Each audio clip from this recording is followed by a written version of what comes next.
Next up is October Burning. That dates back to 2019, but it's about the 2018 fire season in LA and how bad things got here. And there was a piece in the Atlantic about, right in the first paragraph, they declared that California was now unlivable, and that's something I needed to write about, and just how depressing and sad and lonely a time it was for me, because it was.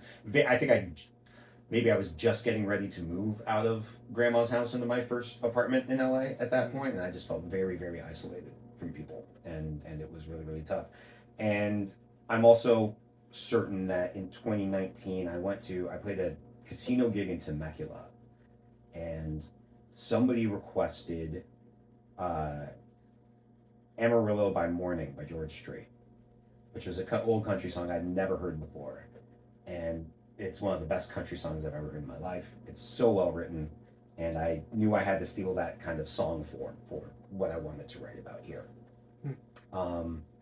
And I knew very early on I wanted a Barry guitar to do the lead part here, and that is one of the things that makes this song, for sure. This is also one of the songs I was certain about from the moment I wrote it, like a very tightly executed. We did end up tweaking a few lines here and there through until the end, but like from a melody standpoint, from a song arc standpoint, I always kind of knew this was going to be one of the important ones. And I think it was your idea to add a female vocal above. Maybe, yeah. Yeah, and Lisa did another excellent job on this, for sure.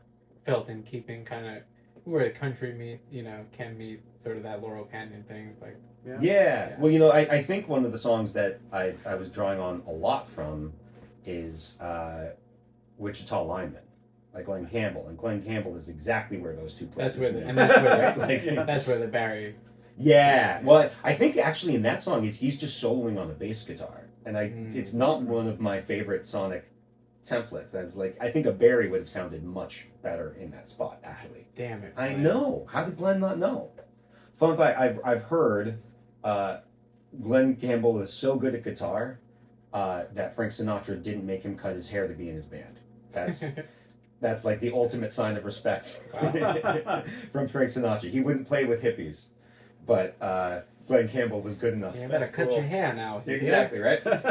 You're playing for the Yankees, right? They still make guys do that, right? They still make them do it. That's right. Jason Giambi had to cut his crazy hair when he got there. I remember that. We should start bringing that back. These kids have no respect. No respect.